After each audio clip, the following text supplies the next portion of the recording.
Jungle. Hai, Assalamualaikum warahmatullahi wabarakatuh. Kami dari kelompok 4 akan menjelaskan tentang sistem koordinat. Nah, untuk teman-teman semuanya, selamat menyimak videonya. Enjoy this video. Pengertian sistem koordinat Kartesius. Sistem koordinat Kartesius merupakan sistem koordinat yang terdiri dari dua garis yang saling tegak lurus atau yang disebut sumbu dan berpotongan di titik 0 atau 0,0 yang disebut titik asal. Artinya 0 pada sumbu X dan juga Y pada sumbu Y. Titik koordinat adalah gabungan dari koordinat X dan Y dan dilambangkan dengan XY.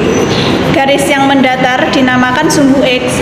Pada sumbu X dari 0 ke kanan disebut sumbu X positif, sedangkan dari titik 0 ke kiri dinamakan sumbu X negatif. Selanjutnya yaitu garis yang tegak dinamakan sumbu Y. Pada sumbu Y dari titik 0 ke atas disebut sumbu Y positif, sedangkan dari titik 0 ke bawah disebut sumbu Y negatif. Ciri-ciri utama koordinat Kartesius adalah adanya dua garis tegak lurus yang saling berpotongan di suatu titik. Kedua garis tersebut dinamakan sebagai sumbu koordinat. Sumbu koordinat ini digunakan untuk menentukan kedudukan suatu titik pada bidang terhadap kedua garis. Koordinat ini ditemukan oleh seorang ahli matematika asal Prancis, yaitu René Descartes. Bidang koordinat merupakan permukaan dua dimensi yang terbentuk oleh dua garis bilangan. Garis yang pertama yaitu garis horizontal yang disebut dengan sumbu X, dan garis yang kedua adalah garis vertikal yang disebut dengan sumbu Y. Kedua sumbu tersebut saling berpotongan.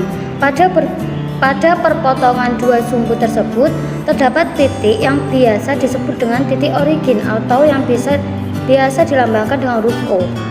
Titik koordinat origin adalah 0,0. Lalu sumbu-sumbu koordinat, sumbu X dan sumbu Y, yang membagi bidang menjadi 4 daerah yang disebut dengan kuadran, yaitu yang pertama adalah kuadran 1, buka kurung positif dengan positif. Lalu yang kedua adalah kuadran 2, buka kurung negatif dan positif. Lalu kuadran 3, buka kurung negatif dan negatif. Lalu kuadran 4, positif dengan negatif. Titik-titik pada sumbu koordinat tidak masuk pada sembarang kuadran. Titik pada sumbu koordinat terbagi menjadi dua macam, yaitu yang pertama adalah titik apsis yang merupakan titik koordinat pada sumbu X. Yang kedua adalah titik ordinat yang merupakan titik pada sumbu Y yang tegak. Dua titik. Jarak antara dua titik adalah panjang ruas garis yang menghubungkan kedua titik tersebut. Untuk menentukan nilainya dapat digunakan dalil Pythagoras, aturan sinus dan aturan kosinus.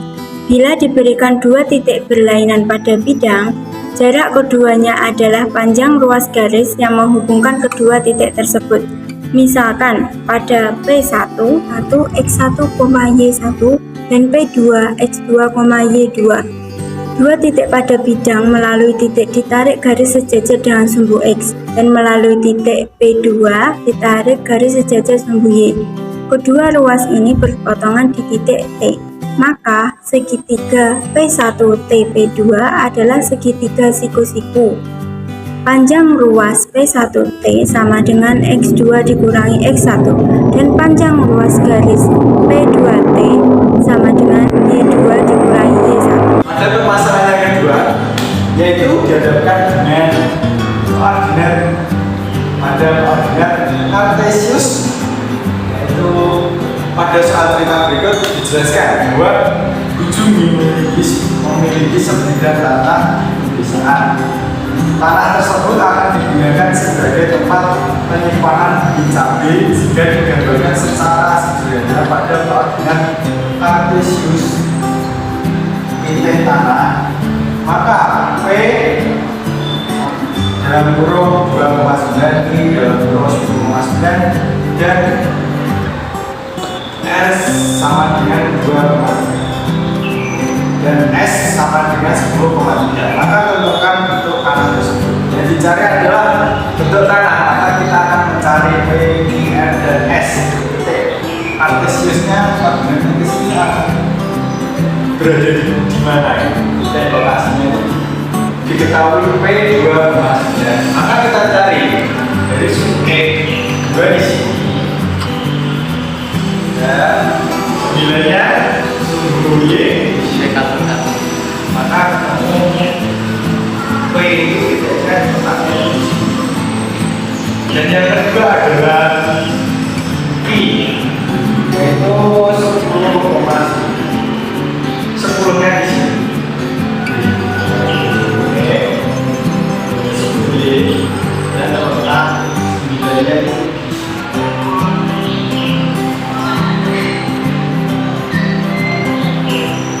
Dan R ada tertera 2,3. 2-nya di sini. Dan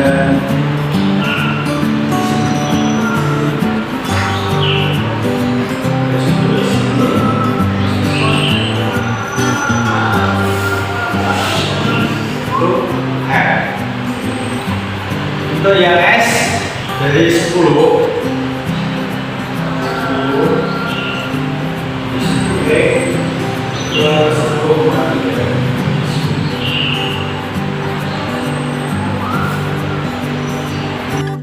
setelah kita mencari titik koordinat yang kita temui, yaitu titik P 2,9 terletak di sini, dan titik I 10,9 terletak di sini,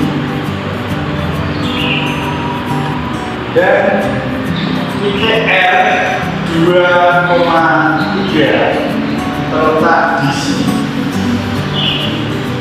dan terakhir yaitu titik S 10,3 terletak di sini. Setelah itu kita akan melakukan tarik garis pada tanah pedesaan yang dimiliki. Setelah mari kita tarik garis. Kita buka.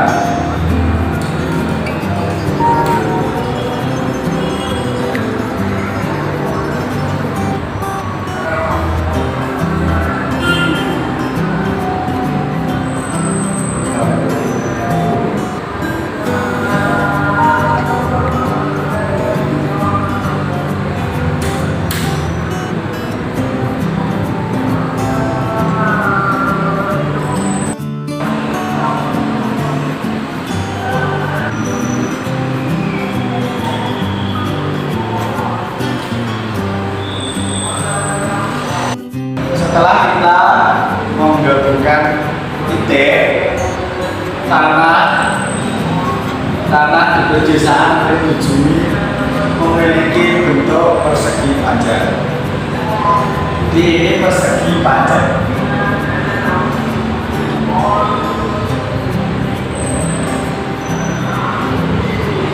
Maka tentukan bentuk tanah Rinjani, yaitu memiliki jawaban persegi.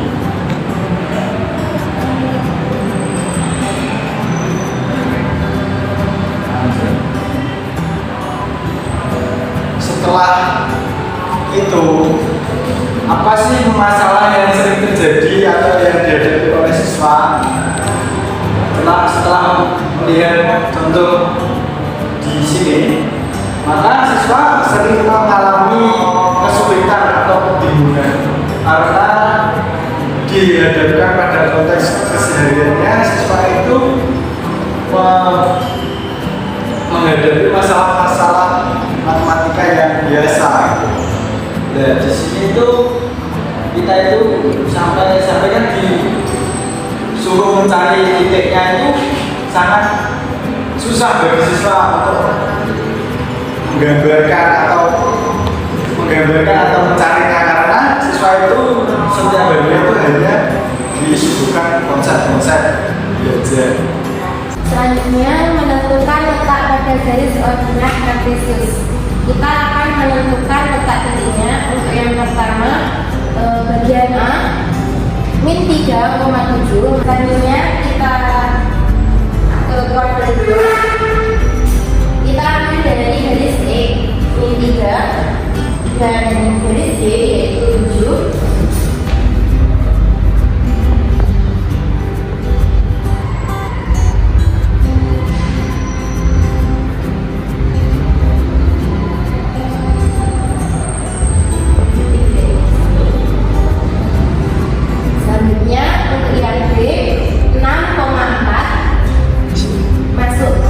Kuadran 1,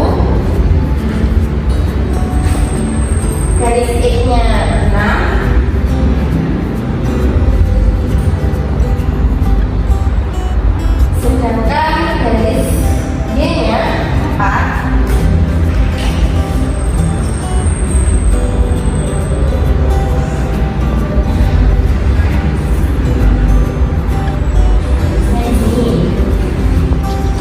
Untuk yang bagian C masuknya pada kuadran ketiga, yang garis X itu 5 min 5,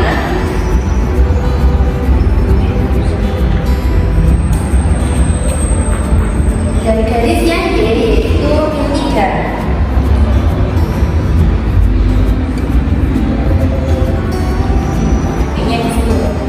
Jadi setelah kita menemukan titik-titik tersebut, maka A terletak pada kuadran 2.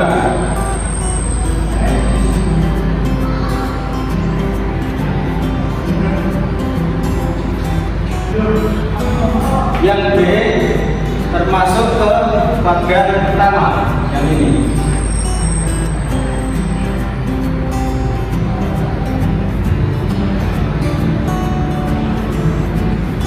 Yang C masuk ke kuadran ketiga.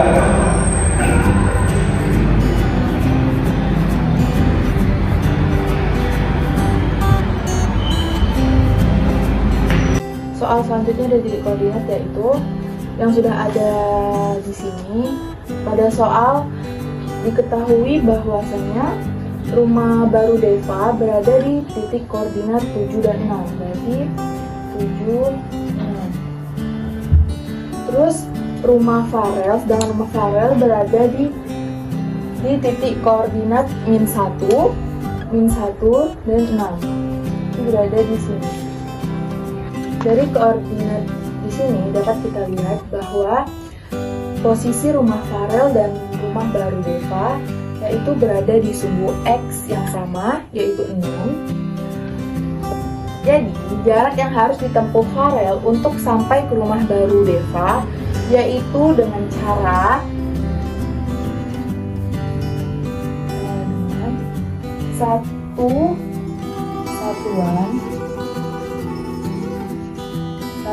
dari kuadran 2 ditambah 7 satuan dari kuadran 1. Jadi hasilnya yaitu berarti 8 satuan. Jadi jarak yang harus ditempuh Farel untuk sampai ke rumah baru Deva yaitu 8 satuan. Permasalahan dari soal ini biasanya seringkali para siswa dihadapi oleh soal permodelan matematis saja. Dan di dalam kelas biasanya para siswa dihadapi oleh metode matematika. Jadi, jika para siswa dikasih soal berupa cerita seperti ini, cenderung akan kebingungan. Nah, jadi kita sebagai seorang guru lebih baik memvariasi soal-soal yang akan diberikan kepada siswa. Mungkin hanya itu saja yang dapat kami jelaskan tentang sistem koordinat.